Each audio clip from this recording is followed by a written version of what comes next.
तो आज neonatal resuscitation programme के बारे में जानेंगे। अब ये न्यूनेटल रिससिटेशन प्रोग्राम क्या है कि जब भी बच्चा डिलीवर होता है तो बच्चे का जो भी ट्रांजिशन है माँ के पेट से एक्सटर्नल एनवायरनमेंट में, उसमें कोई दिक्कत ना आए, बच्चा उसमें से रिकवर हो जाए, अच्छे से सांस ले और एक इंडिपेंडेंट जीवन जी सके, इस हिसाब के लिए हमको न्यूनेटल रिससिटेशन प्रोग्राम दिया हुआ है। अब ये क्यों ज़रूरी है? क्योंकि माँ के पेट में बच्चे को सांस लेने की ज़रूरत नहीं रहती, वो जुड़ा हुआ होता है नाल से, और उसके कारण प्लासेंटा से बच्चे को सारा ऑक्सीजन और जो भी न्यूट्रिएंट्स है उसकी ज़रूरत का सारी चीज़ें मिलती है और वही एक्सक्रीट भी करती है ना। तो जब भी बच्चा बाहर आता है वो असल में रोता है मतलब सांस लेता है। तो अगर इसमें अगर कोई दिक्कत हो जाए तो बच्चे के ब्रेन को ऑक्सीजन की कमी हो सकती है और बच्चे को डैमेज हो सकता है, ब्रेन को डैमेज हो सकता है, हार्ट को डैमेज हो सकता है, बच्चा सीरियस हो सकता है ना। तो ये चीज़ें होने के लिए उन्होंने कंसेप्ट दिया है गोल्डन 1 मिनट, मतलब पहले 1 मिनट में ही जन्म के बच्चे ने सांस लेना चाहिए। अगर बच्चा सांस नहीं ले पा रहा तो हमें उसको देना चाहिए। क्यों? ताकि बच्चे को ऑक्सीजन की कमी ना हो जाए। इसके लिए ये न्यूनेटल रिससिटेशन प्रोग्राम बनाया है। अब न्यूनेटल रिससिटेशन प्रोग्राम में हमको ये तैयारी पहले से लेनी है। जब बच्चा डिलीवर हो गया तब भाग रहे ऐसा नहीं है ना। कभी अगर सीज़र है तो इंडिकेशन क्या है सीज़र का। दूसरा, मदर को कोई रिस्क फैक्टर है क्या, एंटीपार्टम हीमोरेज है तो ब्लीडिंग हो रही है तो हम एंटिसिपेट कर सकते हैं कि बच्चे का हीमोग्लोबिन कम रह सकता है ना। दूसरा, अगर माँ का गर्भ में अगर गर्भजल कम है, एमनियोटिक फ्लूइड कम है, जिसको हम ओलिगोहेटेरोमनियस बोलते हैं, तो ये जिन बच्चों में ओलिगोहेटेरोमनियस कम है उनको सांस में दिक्कत लेने की तकलीफ रहने के ज़्यादा चांसेस रहते हैं, क्योंकि उनके लंग्स बराबर से बने नहीं रह सकते। हो सकता है हाइपोप्लास्टिक लंग रहे उनमें, ठीक है। किसी इसमें अगर बताते हैं कि गर्भजल ज़्यादा है, पॉलीहेटेरोमनियस है, तो ऐसे स्थिति में बच्चे को इसोफेजियल अट्रेजिया रह सकता है ना। इसोफेजियल अट्रेजिया मतलब अन्न नलिका है वो बनी ना हो, तो ऐसे इसमें भी हमको तैयार रहना पड़ेगा, क्योंकि वो बच्चे को आईसीयू एडमिशन लगेगा, उसको आप माँ के पास नहीं दे सकेंगे। फिर माँ को कौन से मेडिसिन मिले हैं वो भी इंपॉर्टेंट है। प्रेगनेंसी इंड्यूस हाइपरटेंशन है, इक्लेम्शिया है, तो उसमें मैक्सल्व देते हैं, मैक्सल्व दिया है, सिडेशन दिया है, तो उसमें भी बच्चा थोड़ा सा डिप्रेस्ड रह सकता है। ये भी आपको बच्चे को असिस्ट करना पड़ेगा ये प्रोसेस में, है ना। फिर अगर प्रीमैच्योर बेबीज़ है तो उस हिसाब से आपको तैयारी रखनी पड़ेगी। बच्चे का एक्सपेक्टेड वजन कितना है उस हिसाब से आपको अम्बू बैग, मास्क, लारिंगोस्कोप, ईटी सारी चीज़ें अरेंज करनी पड़ेगी। अगर आप प्रीटर्म बच्चा एक्सपेक्ट कर रहे हैं तो फार्मेसी में सर्फेक्टेंट अवेलेबल है या नहीं, तो ये सारी चीज़ें आपको एंटिसिपेट करनी पड़ेगी, आपको रेडी रहना पड़ेगा। अगर RH निगेटिव मदर है तो हमको पता है कि ये बच्चे का ब्लड ग्रुप जल्दी से ट्रेस करना है, इसका बिलीरुबिन हमको भेजना है कॉर्ड ब्लड का, तो एंटिसिपेट करना ज़रूरी है। अगर आप एंटिसिपेट नहीं करोगे तो सरप्राइजेस मिलेंगे और टाइम पे सारी चीज़ें मैनेज करना मुश्किल होता है, ठीक है। दूसरा, आपको रिलेटिव से बात करके रखनी है। अगर कोई बच्चे को कोई इंडिकेशंस है जो बच्चे के लिए सीज़र हो रहा है, जैसे बच्चा प्रीमैच्योर हो रहा है या फिर मदर को डायबिटीज़ है और इंसुलिन लग रहा है और आप बच्चे को एडमिट करने के बारे में सोच रहे हैं, तो पहले ही काउंसिल करके रखना है रिलेटिव को। ऐसा नहीं कि टाइम पे बता रहे, उनको पता होना चाहिए कि ऐसा ऐसा हो रहा है ना। तीसरा, आपको टीम आपकी रेडी होनी चाहिए। तो अगर न्यूबॉर्न आप रिसीव करने जा रहे हैं तो कम से कम 4 लोग होने चाहिए। एक जो प्राइमरी कंसल्टेंट पीडियाट्रिशियन है, एक सिस्टर जो उनको असिस्ट करेंगे, एक जो ड्रग्स और सारी चीज़ें देंगे, और एक जो सारे इसका टाइमिंग लिखेंगे कि कब क्या लगा, कैसे लगा, सब चीज़ें नोटिफाई करने के लिए। अगर आप एंटिसिपेट कर रहे हैं कि बहुत ज़्यादा मुश्किल डिलीवरी कुछ होने वाली है, बच्चा बहुत ज़्यादा सिक आने वाला है, तो प्रेफरेबली 2 कंसल्टेंट होने चाहिए, है ना। तो ये आइडियल कंडीशन है। अगर हमको पता है कोई इंडिकेशन नहीं है तो 3 लोगों में भी चीज़ें हो सकती है, लेकिन आइडियली 4 लोग चाहिए। और अगर बहुत ज़्यादा क्रिटिकल बच्चा एक्सपेक्टेड है तो 2 कंसल्टेंट होने चाहिए, सीनियर आदमी होना चाहिए। तो ये टीम को भी ब्रीफ करके रखना है, सबको उसका रोल पता होना चाहिए। जैसे मैंने बता दिया कि आप ड्रग्स देखोगे, आप मुझे असिस्ट करोगे और आप टाइमर रहोगे, उनको पहले से पता होना, टाइम पे रोल असाइन नहीं कर। तीसरा है, आपके पूरे इंस्ट्रूमेंट आपको चेक करके रहना है। ऐसा नहीं है कि बच्चा आने के बाद सब लोग भाग रहे कि ये नहीं मिल रहा, वो नहीं मिल रहा, ये काम नहीं कर रहा, वो काम नहीं कर रहा। तो जो भी सिस्टर ये स्टेशन देखते हैं, ओटी और लेबर रूम के बीच में हमने इन्फेंट रिससिटेशन एरिया बना के रखा हुआ है। तो वहाँ पे जो भी सिस्टर वहाँ का ओवर लेते हैं उन्होंने सारी चीज़ें देखनी चाहिए। हमने NICU में भी ये सारी चीज़ें रोज़ चेक करनी चाहिए। उसमें हमने देखना चाहिए हमको क्या क्या चीज़ें लगेगी। सबसे पहले तो वार्मर काम करना चाहिए, उसका प्रोब बराबर होना चाहिए, है ना। अगर प्रोब नहीं है तो फिर चीज़ें टेम्परेचर से वो सेंस नहीं करेंगे। फिर मॉनिटर उसके ऊपर आना चाहिए। एक नियोपफ हमेशा होना चाहिए, है ना। जो भी इन्फेंट रिससिटेशन एरिया है वहाँ पे नियोपफ होना ज़रूरी है। नियोपफ क्यों चाहिए? क्योंकि अगर आप बच्चे को PEEP देना चाहते हैं तो आप उसको बिना नियोपफ के नहीं दे सकेंगे, या फिर आपको CPAP होना चाहिए। तो नियोपफ और CPAP में क्या फ़र्क है? नियोपफ से आप उसको वेंटिलेट भी कर सकते हैं, जैसे बैगन मास देना है तो वो भी दे सकते हैं, और PEEP भी दे सकते हैं। CPAP से आप सिर्फ उसको PEEP ही दे पाओगे। तो बच्चा अगर स्पॉन्टेनियसली रेस्पिरेशन नहीं ले रहा है तो CPAP काम नहीं करेगा। ऐसे इसमें आपको नियोपफ की ज़रूरत होगी। दूसरा, हमको ब्लेंडर लगेगा। अब ब्लेंडर क्यों चाहिए? क्योंकि हम सब लोग जानते हैं कि ऑक्सीजन एक मेडिसिन है। अगर आप 100% ऑक्सीजन देंगे तो बच्चे को नुकसान होगा, है ना। उसकी आंखें कमज़ोर हो सकती है, उसके लंग्स खराब हो सकते हैं, और उसके ब्रेन पे भी उसका इफेक्ट पड़ सकता है। तो इसलिए आपको ब्लेंडर होना ज़रूरी है, ताकि आप टाइट्रेटेड अमाउंट में ही बच्चे को ऑक्सीजन दें। तो जो भी टर्म बेबी है उनका कहना ऐसा है कि टर्म बेबी को तो आप ऑक्सीजन सबसे पहले दो ही मत। पहले कोशिश करो कि वो रूम एयर पे ही रिससिटेट हो जाए। अगर उसके बावजूद अगर वो मेंटेन नहीं करना तो ऑक्सीजन लगाना है। और प्रीमैच्योर बेबीज़ में भी अगर ऑक्सीजन की ज़रूरत पड़ी तो शुरुआत हमको 30 से 40% ऑक्सीजन से ही करना है। ऐसा नहीं कि स्टार्टिंग से 100% ऑक्सीजन हम दे रहे हैं। बेबी रिसीव करने से पहले हमको 2 बेडशीट चाहिए। एक बेबी जिसमें बच्चे को हम रैप करके लेके आएंगे और उसको ड्राई करने के बाद में दूसरे शीट में उसको रैप करेंगे। तो ऐसे आपको 2 शीट लगेंगे। एक रोल बैंडेज आपको बना के रखना है ताकि बच्चे को पोजीशन दे सके। रिससिटेशन ट्रॉली पूरी रेडी होना। अब रिससिटेशन ट्रॉली में क्या क्या चाहिए? आपको हर साइज़ का मास्क चाहिए, आपको अम्बू चाहिए, अम्बू बैग चाहिए। अम्बू बैग अगर आप प्रीटर्म बेबी एक्सपेक्ट कर रहे हैं तो 250 ml वाली अम्बू बैग आपको रखनी पड़ेगी, ठीक है। लैरिंगोस्कोप के ब्लेड्स हर साइज़ के होने चाहिए। आपको इसको चेक करके रखना है। ऐसा नहीं कि सिर्फ लैरिंगोस्कोप ले लिया और टाइम पे काम नहीं किया, तो आपको इसको चेक करके रखना है। फिर आपको एक्स्ट्रा ब्लेड्स भी रखने हैं, एक्स्ट्रा ब्लेड्स भी अवेलेबल होने चाहिए।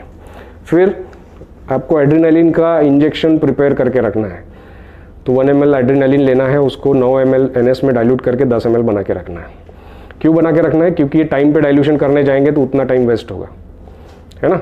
और अगर ये 24 घंटे में यूज़ नहीं होता तो आपको फेंक देना है, हर रोज़ नया बनाना है। और इस तरीके से प्रॉपरली लेबल करके रखना है। लेबल करने के बाद में उसके ऊपर डेट भी डालना है, समझे। ये हर किसी को हर रोज़ करके रखना है, भला ये यूज़ ना हो। टाइम पे डाइल्यूट करने में बहुत समय जाता है, ठीक। उसके अलावा आपको ET ट्यूब लगेगी, अप्रोप्रिएट साइज़ की ग्लोव्स लगेंगे। अगर ज़रूरत पड़ती है तो अम्बिलिकल लाइन, ठीक है। फिर अलग अलग साइजेस के फीडिंग ट्यूब बच्चे के साइज़ के हिसाब से। अगर आप सक्शन कैथेटर यूज़ करते हैं तो आप सक्शन कैथेटर अप्रोप्रिएट साइज़ के ले सकते हैं। अगर फीडिंग ट्यूब से आप सक्शन करते हैं तो फीडिंग ट्यूब अप्रोप्रिएट साइज़ की अवेलेबल करके रखनी है। फिर चेस्ट लीड चाहिए हमको। ड्रग्स में हमको चाहिए एड्रेनालिन और विटामिन के। अगर आप विटामिन के बच्चे को हर बेबी को हम डिलीवरी के बाद देते हैं। उसके बाद cord clamp, suture material, blade, sterile blade चाहिए कॉर्ड कट करने के लिए, या फिर आप अगर आप अम्बिलिकल लाइन भी डाल रहे हैं तो उस वक्त भी आपको ब्लेड लगेगी, है ना। तो ब्लेड होना ज़रूरी है। एक ट्रे चाहिए हमको जिसमें एक सीज़र हो जिससे हम कॉर्ड कट कर सकें। वो स्टराइल सीज़र हमको चाहिए। उसके अलावा कैनुला, अलग अलग साइज़ के कैनुला चाहिए। सिरिंजेस चाहिए हर साइज़ के। एक नॉर्मल सलाइन चाहिए, ठीक है। तो ड्रग्स में उन्होंने नॉर्मल सलाइन और एड्रेनालिन ये 2 ही चीज़ें बताई है। पहले उसमें सोडा बाइकार्ब भी था, कैल्शियम भी था, फिर नैलक्सोन भी था, है ना। तो ये सारी चीज़ें उन्होंने हटा दी है। उन्होंने सिर्फ बोला है कि इनकी ज़रूरत नहीं पड़ती है अभी। बहुत किसी बच्चे को अगर प्रोलॉन्ग रिससिटेशन लगता है उसके बाद में ही सोडा बाइकार्ब का रोल आता है, तो अभी सोडा बाइकार्ब वो एडवाइस नहीं। तो बेबी रिसीव करने से पहले सबसे पहले तो आपको वार्मर ऑन करना है। वार्मर ऑन करके इसको मैनुअल मोड पे रखना है। तो मैनुअल मोड पे रखेंगे तो ये टेम्परेचर यहाँ का वार्म हो जाएगा, ठीक है। वो बेडशीट को भी आपको प्री वार्म करके लेना है। आपको ग्लोव्स पहने है ना, अभी तो डेमो दे रहा है इसलिए ग्लोव्स नहीं पहने, लेकिन बेबी अगर आप रिसीव कर रहे हैं तो आपने ग्लोव्स पहनने चाहिए। स्टेराइल ग्लोव्स पहन के फिर इसको मैनुअल बोर्ड पे इसको ऑन करके रखना है ताकि बेडशीट वार्म हो जाए। बेडशीट प्री वार्म होनी चाहिए। क्यों? क्योंकि माँ के पेट में जो टेम्परेचर है वो वार्म रहता है, तो बच्चे को सडन टेम्परेचर चेंजेस नहीं आने चाहिए, इसलिए आपको बेडशीट पहले से वार्म करके रखनी है। तो 2 बेडशीट आपको चाहिए, एक जिसमें आप बेबी को रिसीव करेंगे उसको ट्रे में डाल के करना है, और दूसरा बेडशीट जिसमें बच्चे को आप ड्राई करने के बाद में यूज़ करेंगे, क्योंकि ये बेडशीट यूज़ करने के बाद में वेट हो जाएगी। ठीक है, ठीक है। तो जैसे ही बेबी आता है सबसे पहले हमको 3 चीज़ें देखनी है। एक, बच्चा पूरे दिन का है या नहीं, दूसरा बच्चा रो रहा है या नहीं, और तीसरा उसके हाथ पैर का टोन बराबर है या नहीं। टोन मतलब हाथ पैर उसके पास में लेके है या नहीं। अगर बच्चा ऐसा लिम्प है मतलब उसका हाइपोक्सिया हुआ है, उसने अभी तक के उसको कुछ देर के लिए बच्चे को पेट में ऑक्सीजन नहीं मिला है, तो कौन से 3 सवाल पूछेंगे? हमको देखना है कि बच्चा रो रहा है या सांस ले रहा है या नहीं। अगर रो रहा है, सांस ले रहा है, मतलब हमको अलग से कुछ करने की ज़रूरत नहीं है। दूसरा, पूरे दिन का है या नहीं, तो पूरे दिन का है तो कुछ करने की ज़रूरत नहीं रहती। और तीसरा, टोन अच्छा है क्या। टोन अगर अच्छा है तो मतलब उसको हाइपोक्सिया नहीं हुआ है। अगर टोन कम है मतलब बच्चे को कुछ देर के लिए ऑक्सीजन नहीं मिला है, उसको हाइपोक्सिया हुआ है। इसमें कलर नहीं है कहीं पे मेंशन, यहाँ पे हार्ट रेट अभी हम फिलहाल नहीं देख रहे। अगर ये तीनों सवालों का आंसर हाँ है तो ये बच्चे को क्लीन करके हमको माँ के पास दे देना होता है। उसके लिए अलग से हमको रिससिटेशन करने की ज़रूरत नहीं है। तो इसमें क्या गाइडलाइंस है कि अगर नॉर्मल डिलीवरी है, अगर बच्चा नॉर्मली डिलीवर हुआ और रोया तो क्या करेंगे? उसको वार्मर में नहीं लाने के लिए बोला है उन्होंने क्या बोला? वो बच्चे को उठाओ और माँ के पेट पे रख दो, ठीक है, और 1 मिनट के बाद में उसका कॉर्ड कट कर दो। अब 1 मिनट क्यों लगाया इन्होंने बीच में बोला है? क्योंकि 1 मिनट के लिए बच्चे को ब्लड ज़्यादा मिलेगा, उसका हीमोग्लोबिन बाद में कम ड्रॉप होगा, और देखा है कि उन्होंने आगे चल के हीमोग्लोबिन बच्चे का मेंटेन रहता है, ठीक है। और माँ के पेट पे रखने के कारण माँ के गर्मी से ही बच्चे को वार्मथ मिल जाएगी, उसको ठंडा नहीं पड़ेगा। तो 1 मिनट रुकने के बाद में वहीं पे कॉर्ड क्लैम्प करना है, उसको कट करना है, बच्चे को अच्छे से ड्राई करना है, और अगर मुंह में सिक्रीशंस दिख रहे हैं तो सक्शन करना है। अगर सिक्रीशंस नहीं दिख रहे हैं तो रूटीनली सक्शन नहीं करना है, समझे।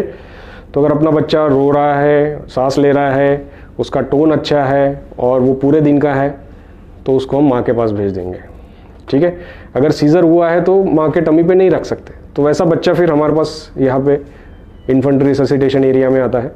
तो उसको हमको क्या करना है? अगर वो रो रहा है, टोन अच्छा है, पूरे दिन का है, तो उसको ड्राई करना है। सबसे पहले उसको ड्राई कर दो, उसका जो भी ओरल सक्रीशंस दिखते होंगे वो करना है, पहले ओरल करना है, ठीक है। तो ओरल सक्शन करने के लिए आप सक्शन करेंगे, और सक्शन का प्रेशर कितना रखेंगे?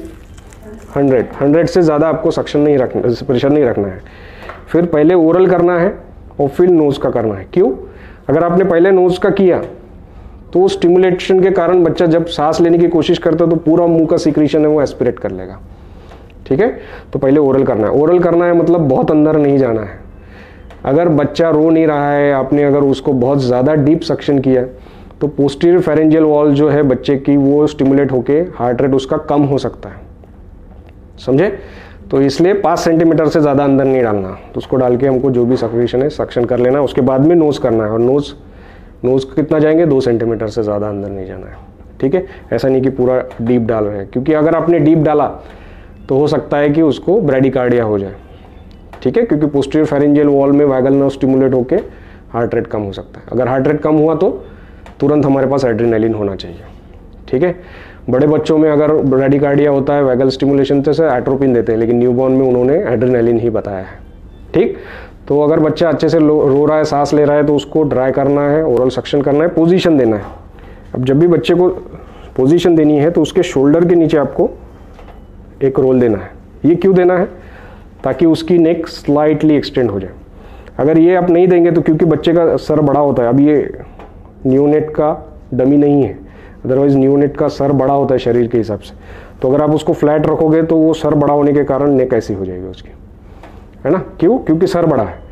तो उसको एक्सटेंड करने के लिए आपको शोल्डर के नीचे एक शोल्डर रोल देना होता है। तो जब आप शोल्डर रोल देते हैं तो प्रॉपर स्निफिंग पोजीशन आती है। तो ऐसे इसमें बच्चे का एयरवे खुला रहता है और वो आसानी से सांस ले सकता है। बहुत ज़्यादा एक्सटेंड भी नहीं होनी चाहिए, बहुत अगर एक्सटेंड कर दी, बहुत ज़्यादा फ्लेक्स हो गई तो बच्चा सांस नहीं ले पाएगा। तो स्लाइट एक्सटेंशन होना चाहिए, ठीक है। तो अगर बच्चा सांस ले रहा है, पूरे दिन का है, उसका टोन अच्छा है, तो आपको ड्राई करना है। ओरल अगर सिक्रीशंस दिख रहे हैं तो सक्शन करना है, अदरवाइज नहीं करना है। उसको पोजीशन देना है। उसके बाद में आपको कॉर्ड क्लैम्प करना है, विटामिन के इंजेक्शंस देना है। और जो भी आपकी यूनिट की पॉलिसी है, जैसे हमारे यूनिट में हम सबका फीडिंग ट्यूब डाल के देखते हैं, फीडिंग ट्यूब डाल के देखते हैं कि इसोफेगस पेटेंट है या नहीं, और एनल ओपनिंग भी चेक करते हैं। अगर एनल ओपनिंग ओपन है, उसमें से मेकोनियम लग के आता है, तो हम एश्योर हो जाते हैं कि एनस भी पेटेंट है। जो यूनिट की जैसी पॉलिसी है वैसा करना चाहिए। कोई कोई यूनिट में वो लोग रूटीनली एनस चेक नहीं करते, है ना, एनल ओपनिंग पेटेंसी चेक नहीं करते। तो अपने यूनिट की पॉलिसी फॉलो करनी है, ठीक है। अगर समझो ये तीनों सवाल में से आंसर एक भी नहीं है, मतलब या तो बच्चे का रो भी नहीं रहा है, सांस भी नहीं ले रहा, उसका टोन भी एकदम लिम्प है, या फिर वो प्रीमैच्योर है, तो क्या करेंगे?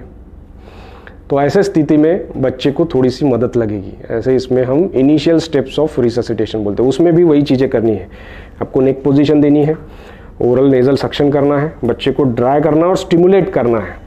अब बहुत से बच्चे, मैक्सिमम बच्चे स्टिमुलेट करने के बाद ही रोना शुरू कर देते हैं, है ना, उनको अलग से आगे की स्टेप नहीं करना पड़ता। इसको बोलते हैं इनिशियल स्टेप्स ऑफ रिससिटेशन, जिसमें इंक्लूड होता है पोजीशन करना, ड्राई करना, स्टिमुलेट करना, एयरवे क्लियर करना, है ना। तो स्टिमुलेट करने के लिए क्या करेंगे? हल्के से पैर में टिचकी मारना है ना, या फिर उसके बैक को आपको रब करना है। तो बैक को रब करना है या फिर पैर में टिचकी मारना है। ऐसा नहीं है कि कहीं और उसको बच्चे को स्टिमुलेट कर रहे हैं, पहले उल्टा करते थे, तो वैसा सब कुछ अभी नहीं करना है ना। और इसको प्रोब लगा देना। प्रोब कहाँ पे लगाएंगे? प्रोब हमेशा बच्चे को राइट हैंड पे लगाना है। राइट हैंड पे क्यों लगाना है? राइट हैंड पे इसलिए लगाना है क्योंकि राइट हैंड पे आपका प्रीडक्टल सैचुरेशन आता है। प्रीडक्टल मतलब पीडीए जो होता है, पीडीए के बाद का पूरा ब्लड सप्लाई जाता है लेफ्ट हैंड और बोथ लोअर लिम्ब को। तो अगर पीडीए ओपन है तो यहाँ का सैचुरेशन कम आ सकता है, लेकिन यहाँ का सैचुरेशन ज़्यादा रहेगा। और ये जो ऑक्सीजन दिखा रहा है उतना ही ऑक्सीजन ब्रेन को मिल रहा है। क्यों? क्योंकि जो ब्रेन को सप्लाई करने वाली आर्टरी है और राइट हैंड की आर्टरी है वो पीडीए के पहले आती है, इसलिए राइट हैंड का सैचुरेशन इंपॉर्टेंट है। इसलिए हम राइट हैंड के सैचुरेशन को टारगेट करते हैं। अब सैचुरेशन कितना होना चाहिए? ये उसके जन्म से कितना समय हुआ उसके ऊपर डिपेंड करता है। मैं सिर्फ 60 से 65% ही दिया है उन्होंने, है ना। तो अगर 60% 65% भी है तो भी तुरंत ऑक्सीजन देने की ज़रूरत नहीं है, वो बराबर चल रहा है, समझे। 10 मिनट के बाद में वो 85 to 95% आ रहा है। तो ये चार्ट आपके रिससिटेशन रूम में होना चाहिए, आपने देखना चाहिए कि ये इसके हिसाब से सैचुरेशन आ रहा है कि नहीं आ रहा है, ठीक है। तो अगर आपने इसको ड्राई किया, स्टिमुलेट किया, ओरल सक्शन करके देखा, ये सारी चीज़ें आपकी 30 सेकंड के अंदर हो जानी चाहिए। 30 सेकंड के अंदर अगर बच्चा अभी भी स्पॉन्टेनियसली रेस्पिरेशन नहीं ले रहा है तो आपने इसको असेस करना चाहिए। असेस करने के लिए क्या करेंगे? अब हमको हार्ट रेट देखना है। तो हार्ट रेट देखने के लिए सबसे पहले अम्बिलिकल कॉर्ड पे पाल्पेट करते थे, वो अभी उन्होंने एडवाइस नहीं किया। अभी आप सीधा ऑस्कल्टेट कर सकते हैं, या फिर अभी रिसेंट के गाइडलाइंस में उन्होंने बोला है कि आप ईसीजी लगा दो। तो बच्चे को आपको ईसीजी लगा देने हैं। तो ईसीजी लगाना ये नया एडिशन है। पहले ये ईसीजी एडवाइस नहीं करते थे, वो ऑस्कल्टेट करने के लिए बोलते थे। अब ऑस्कल्टेट करने के लिए कितनी देर के लिए ऑस्कल्टेट करेंगे? आपको 6 सेकंड के लिए ये ऑस्कल्टेट करना है और उसको 10 से मल्टीप्लाई करना है, ठीक है। अगर आपने 6 सेकंड के लिए ऑस्कल्टेट किया और सिर्फ 6 हार्ट साउंड सुनाई दिए, मतलब उसका हार्ट रेट 60 है। अगर आपने 6 सेकंड के लिए ऑस्कल्टेट किया और उसका हार्ट रेट 10 है उसके 6 सेकंड में, मतलब उसका हार्ट रेट 100 है, समझा। तो आपको बहुत ऐसा 1 मिनट तक के हार्ट रेट नहीं देखना है। क्यों? क्योंकि हर एक सेकंड इंपॉर्टेंट है। जैसा मैंने बताया कि गोल्डन मिनट का कंसेप्ट है।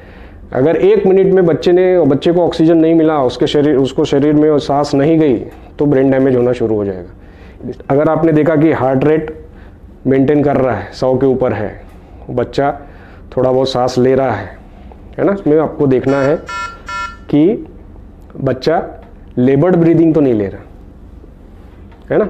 अगर बच्चा लेबर्ड ब्रीदिंग ले रहा है तो उसको ऑक्सीजन देना पड़ेगा। सैचुरेशन मेंटेन नहीं कर रहा, सारी चीज़ें नहीं कर रहा, तो आपको ऑक्सीजन देना पड़ेगा या फिर आपको उसको सीपैप लगाना पड़ेगा। देखा कि बच्चे को वार्म और स्टिमुलेट करने के बाद हार्ट रेट 100 के नीचे है, बच्चे को रेस्पिरेशन लेने में तकलीफ हो रही है, वो गैस्पिंग तो नहीं कर रहा है या फिर उसको लेबरस एपनिया तो नहीं हो रहा। अगर नहीं है तो उसको रेस्पिरेटरी डिस्ट्रेस है क्या देखना है हमको। अगर उसको डिस्ट्रेस हो रहा है, रिट्रैक्शंस आ रहे हैं या फिर उसको साइनोसिस हो रहा है, तो ऐसे कंडीशन में आपको उसको ऑक्सीजन देना है या फिर अगर प्रीमैच्योर है तो आपको सीपैप कंसीडर करना है और SpO2 को मॉनिटर करते रहना है। अगर समझो इसके बावजूद अगर उसका हार्ट रेट 100 के नीचे जा रहा है, आपने ट्राई कर लिया, स्टिमुलेट कर लिया और उसका हार्ट रेट 100 के नीचे ही है, तो क्या करोगे? तो ऐसे इसमें हमको बैगन मास देना है बच्चे को। तो बैगन मास देने के लिए हमने पिछले क्लास में सीखे थे कैसे देना है करके। तो आपको हेड एंड पे खड़ा होना है, फिर बच्चे को आपको ब्रीथ देना है। अब ब्रीथ देते वक्त बच्चे का वेंटिलेशन होना चाहिए, चेस्ट राइज होनी चाहिए। तो क्या हमने बोला था उसके लिए? Breath 2 3, breath 2 3, breath 2 3। तो ये आपको पहले 5 ब्रीथ देने हैं। Breath 2 3, breath 2 3, breath 2 3, breath 2 3, breath 2 3। 5 के बाद में आपको देखना है कि चेस्ट राइज हो रही है या नहीं। अगर चेस्ट राइज नहीं हो रही है ना, या फिर चेस्ट राइज नहीं हो रही है या फिर हम देख रहे हैं कि सैचुरेशन ऊपर नहीं आ रहा है, तो आपको करेक्टिव चीज़ें करनी है। करेक्टिव मतलब हो सकता है कि आप बैगन मास बराबर से नहीं दे रहे, तो उसके लिए उन्होंने कुछ करेक्टिव स्टेप्स बताए हैं। तो क्या क्या कारण हो सकते हैं? तो उन्होंने उसके लिए एक निमोनिक्स बना दिया, MR सोपा, है ना, MR सोपा, MRSOPA। तो पहले अगर आपने 5 ब्रीथ देने के बाद में अगर चेस्ट राइज नहीं हो रही है, तो आपने मास्क बराबर पोजीशन है कि नहीं, वो ऐसा तो नहीं है कि मास्क लीक हो रहा है, वो देख चेक करना है। M for mask, R for reposition, आपको नेक पोजीशन चेक करनी है बराबर से है कि नहीं। फिर आपको 5 ब्रीथ दे के देखने हैं। अगर squeeze 2 3, squeeze 2 3, squeeze 2 3, squeeze 2 3, squeeze 2 3, इसके बावजूद अगर आपकी चेस्ट राइज नहीं हो रही है, तो आपको नेक्स्ट SO करना है। S is suction of oral airway और ओपनिंग ऑफ माउथ, और उसके बाद 5 ब्रीथ देने हैं। अगर उसके बाद भी बच्चे का चेस्ट राइज नहीं हो रहा, सैचुरेशन नहीं आ रहा, तो फिर आपको प्रेशर बढ़ाना है, PA, प्रेशर देना है, प्रेशर बढ़ाना है, ज़्यादा प्रेशर देना है, या फिर अल्टरनेट ब्रीदिंग के लिए देखना है, जैसे इंट्यूबेट करना है, लैरिंजियल मास्क एयरवे देना है। तो उन्होंने निमोनिक्स क्या दिया? MR सोपा। ठीक है, तो ये अगर स्टेज करने के बाद में अगर आप ब्रीदिंग दे रहे हैं, तो जब भी आप बैगन मास्क कर रहे हैं तो 30 सेकंड के बाद में इवेल्युएट करना है। हम बेसिक लाइफ सपोर्ट में क्या करते थे, BLS में 2 मिनट के बाद इवेल्युएट करते थे। यहाँ पे 30 सेकंड में ही आपको इवेल्युएट करना है। तो 30 सेकंड के बाद में फिर से उसका हार्ट रेट देखना है और फिर से आपको उसका सैचुरेशन देखना है। अगर हार्ट रेट अभी भी जो अभी 100 के नीचे है लेकिन 60 के ऊपर है, तो आपको ब्रीदिंग कंटिन्यू करना है। ठीक है, सेम रेट से स्क्वीज 2 3, स्क्वीज 2 3, स्क्वीज 2 3, इस तरीके से। कब तक? जब तक कि उसका हार्ट रेट 100 के ऊपर नहीं चला जाता। अगर 100 के ऊपर चला गया तो बैगन मास रोक देना है और हमको देखना है स्पॉन्टेनियसली बच्चा रेस्पिरेशन ले रहा है या नहीं। समझे? तो अगर समझो आपने बैगन मास दिया लेकिन उसके बावजूद हार्ट रेट कम हो गया और 60 के नीचे चला गया, तो फिर क्या करेंगे? तो आपको CPR देना है, चेस्ट कॉम्प्रेशन देना है। तो चेस्ट कॉम्प्रेशन कैसे देते हैं? 1 and 2 and 3 and स्क्वीज। तो 1 and मतलब उस टाइम पे आपको चेस्ट रिकॉइल होने देनी है ना। 1 and 2 and 3 and squeeze and। ठीक है, तो ये एंड क्यों बोला है बीच में? ताकि उसमें आपको रिमाइंड रहे कि आपको चेस्ट को रिकॉइल होने देना है। 1 and 2 and 3 and स्क्वीज। अब जब एक जन रिससिटेट कर रहा है तो वो 2 उंगली से कर सकता है, लेकिन जब 2 लोग रिससिटेट कर रहे हैं तो जो चेस्ट कॉम्प्रेशन दे रहा है उसको जो निप्पल की लाइन है उसके नीचे देना है, ZP स्टर्नम पे, और ये दोनों हाथ से आपको बैक को सपोर्ट करना है। ठीक है, और तभी आपको चेस्ट को दबाना है। 1 and 2 and 3 and स्क्वीज। ठीक है, तो 1/3 डायमीटर उसका आपको कॉम्प्रेस करना है, तभी वो इफेक्टिव चेस्ट कॉम्प्रेशन होगे। 1 and 2 and 3 and squeeze. Squeeze बोलेंगे तब आपको ब्रीथ देना है, इस तरीके से आपको देना है। फिर ये जब भी हमने देखा कि बैगन मास हमने दिया था 30 सेकंड के लिए, और उसके बाद में हमने देखा था, उसके बाद में हमने इवेल्युएट किया था हार्ट रेट को फिर से। जब आप चेस्ट कंप्रेशन दे रहे हो तो ये पूरा 1 मिनट देना है। चेस्ट मिनट जब भी बच्चे को चेस्ट कंप्रेशन लग रहे हैं तो पूरा 1 मिनट तक के चेस्ट कंप्रेशन देने के बाद में ही आपको इवेल्युएट करना चाहिए। इवेल्युएट करेंगे तो फिर उसके बाद भी अगर 60 के नीचे है तो फिर आएगा आपका एड्रेनालिन इंजेक्शन। ठीक है, तो एड्रेनालिन इंजेक्शन देने के लिए आपको IVSS लगेगा। तो इमरजेंसी में जब भी IVSS नहीं मिलता तो अम्बिलिकल लाइन डाली जा सकती है। इसीलिए हमको ज़्यादा लोग लगते हैं। जब भी आप एंटिसिपेट करते हैं कि बच्चा थोड़ा कॉम्प्लिकेट होने वाला है, एक जन एयरवे संभाल रहा है, एक जन चेस्ट कॉम्प्रेशन दे रहा है, तो दूसरा तुरंत उसमें या तो पेरिफेरली या तो फिर अम्बिलिकल वेनस असेस ले सकते हैं, है ना। तो जब भी अगर आपने अम्बिलिकल असेस लिया है तो उसके बाद में एड्रेनालिन देना है। एड्रेनालिन जो पहले से आपने डाइल्यूट करके रखा है, डोज देंगे 0.1 ml पर kg के हिसाब से, लेकिन उसके बाद में फ्लश देना है। अगर आपने फ्लश नहीं दिया तो क्या होगा, वो वॉल्यूम बहुत छोटा सा है, 0.2 ml 0.3 ml, वो उसके अम्बिलिकल कैथेटर में ही रह जाएगा अगर आप फ्लश नहीं करेंगे तो। इसलिए जब भी CPR चल रहा है और आप एड्रेनालिन दे रहे हैं तो उसके बाद में फ्लश देना है, और चेस्ट कॉम्प्रेशन उस वक्त बंद नहीं होने चाहिए, समझे। क्योंकि अगर आपने चेस्ट कॉम्प्रेशन बंद कर दिए तो वो सर्कुलेशन में नहीं जाएगा, हार्ट तक के नहीं पहुंचेगा। ठीक है, तो ये फिर से करने के बाद में 1 मिनट बाद फिर से आपको इवेल्युएट करना है हार्ट रेट ऊपर आया है या नहीं। ठीक, अगर हार्ट रेट फिर से ऊपर नहीं आता है तो फिर आपको इंट्यूबेशन और बाकी सारी चीज़ें कंसिडर करनी चाहिए। अगर यहाँ इसमें से कभी भी हार्ट रेट 60 के ऊपर आ जाता है लेकिन 100 के नीचे है तो चेस्ट कॉम्प्रेशन रोक देने हैं, उस वक्त फिर आपको बैग एंड मास्क ही देना है। और अगर हार्ट रेट 100 के ऊपर चला जाता है तो आपको बैग एंड मास्क भी रोक देना है और बच्चे को ऑब्जर्व करना है। तो हमने क्या देखा कि अगर 100 के नीचे है और 60 के ऊपर है तो सिर्फ बैग एंड मास्क देना है, 60 के नीचे जाता है तो चेस्ट कॉम्प्रेशन देना है। ठीक है, और चेस्ट कॉम्प्रेशन देने के बाद भी हार्ट रेट 60 के नीचे है तो हमको एड्रेनालिन देना है, समझे। अब किसी बच्चे में समझो ये सब करने के बाद भी, एड्रेनालिन देने के बाद में भी अगर बच्चा इंप्रूव नहीं होना तो आपने क्या कंसिडर करना चाहिए, इंट्यूबेट करना चाहिए। और हमने ये भी सोचना चाहिए कि कहीं बच्चे को न्यूमोथोरैक्स वगैरह तो नहीं है, कहीं ऐसा तो नहीं उसको हाइपोवॉल्यूमिया है, तो ऐसे कंडीशन में उसको नॉर्मल सलाइन का बोलस देना पड़ता है। ऐसे में अगर आपकी हिस्ट्री एंटीपार्टम हीमोरेज की है और आपको बच्चा पेल लग रहा है तो ORH निगेटिव ब्लड भी आप बच्चे को दे सकते हैं। क्यों? क्योंकि ORH निगेटिव को क्रॉस मैच करने की ज़रूरत नहीं है, वो यूनिवर्सल डोनर है, किसी को भी चल सकता है। इसलिए ORH निगेटिव का ब्लड भी इसमें आप दे सकते हैं, अगर तब तक के आप नॉर्मल सलाइन दे सकते हैं अगर ब्लड लॉस की हिस्ट्री लग रही है तो, समझे।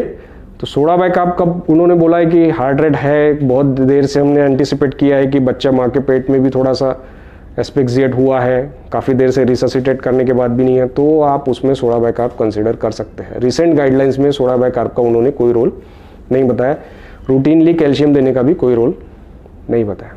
समझो अभी आपने रिससिटेट किया और बैग एंड मास लगा बच्चे को और बच्चा इंप्रूव हो गया, सिर्फ बैग एंड मास लगा और इंप्रूव हो गया। अगर आपने 1 मिनट से कम बैग एंड मास किया है तो NRP कहता है कि आप बच्चे को फिर भी मदर के साइड में शिफ्ट कर सकते हैं। अगर 1 मिनट से ज़्यादा लगा है, चेस्ट कॉम्प्रेशन लगे हैं, एड्रेनालिन लगे हैं, तो बच्चे पोस्ट रिससिटेटिव केयर के लिए एडमिट करना होता है। तो जब माँ के पास शिफ्ट करते हैं हम तो उसको ऑब्जर्वेशनल केयर करते हैं कि सिर्फ बच्चे को ऑब्जर्व करना है। 1 मिनट से कम ये लगा है, बैग एंड मास लगा है, बच्चा अच्छा है, अच्छे से रो रहा है, तो उसको मदर साइड शिफ्ट कर दो, उसका कलर देखो, उसके सैचुरेशन मॉनिटर करो, उसके रेस्पिरेशन को मॉनिटर करो, उसको फीडिंग दो, उसके शुगर्स मॉनिटर करो। सब अच्छा है तो बच्चे को माँ के पास रख सकता है। इसमें अगर कोई भी दिक्कत आती है किसी भी चीज़ में तो उसको वापस NICU में लिया जा सकता है। अगर 1 मिनट से ज़्यादा का बैग एंड मास लगा है, चेस्ट कॉम्प्रेशन लगे है या फिर एड्रेनालिन वगैरह लगा है, तो ऐसे बच्चे को हम पोस्ट रिससिटेटिव केयर के लिए NICU में एडमिट करते हैं। पोस्ट रिससिटेटिव केयर मतलब ऐसा बच्चा जिसको थोड़ा सा हाइपोक्सिया हुआ है, जिसको ट्रांजिशन में प्रॉब्लम हुए हैं, उसको कुछ देर के लिए ऑक्सीजन और सारी चीज़ें लगी है, तो ऐसे बच्चे को ICU में एडमिट करेंगे। और अगर आप बर्थ एस्फिक्सिया हुआ है, चेस्ट कॉम्प्रेशन सारी चीज़ें लगी है, तो उसको आपको ब्रेन को सिलेक्टिव हेड कूलिंग या फिर कंप्लीट बॉडी कूलिंग कर सकते हैं। अब इसमें उन्होंने क्या कहा है कि ब्रेन हेड का या फिर पूरे बॉडी का टेम्परेचर 33.5 पे रखना है। ठीक है, 33.5 क्यों? तो उस टाइम पे ब्रेन के मेटाबॉलिज्म कम हो जाता है और जो डैमेज है हाइपोक्सिया का वो एकदम मिनिमम हो जाता है। तो ये स्टैंडर्ड गाइडलाइंस है 33.5 डिग्री सेल्सियस में। तो उसके लिए आप मिराक्रेडल यूज़ कर सकते हैं या फिर जो बॉडी कूलिंग मशीन्स आते हैं उसका उपयोग कर सकते हैं। प्रीमैच्योर बेबी आता है, तो प्रीमैच्योर बेबी में बैगन मास दे के आप पीप नहीं दे सकते, तो ऐसे में आपको नियोपफ यूज़ करना है ना। और नियोपफ कर सकते हैं, बहुत से यूनिट में वो सर्फेक्टेंट भी वही डाल देते हैं। अगर ऐसा लगा कि बहुत प्रीमैच्योर बच्चा है, ऑक्सीजन है, रिट्रैक्शंस है, पक्का इंटुबेशन लग रहा है, तो ऐसे पेशेंट को वो लेबर रूम में ही सर्फेक्टेंट दे सकते हैं, ठीक है। और प्रीमैच्योर बेबीज़ को अगर आपको रिससिटेट करना है तो उसका ऑक्सीजन 30 to 40% ही रखना है। उसके बाद अगर वो फिर भी मेंटेन नहीं कर रहा तो आप 100% तक बढ़ा सकते हैं, लेकिन शुरुआत 30 to 40% से ही करना है। और अगर टर्म बेबी है तो उसको उन्होंने बोला कि रूम एयर पे ही रिससिटेट करो।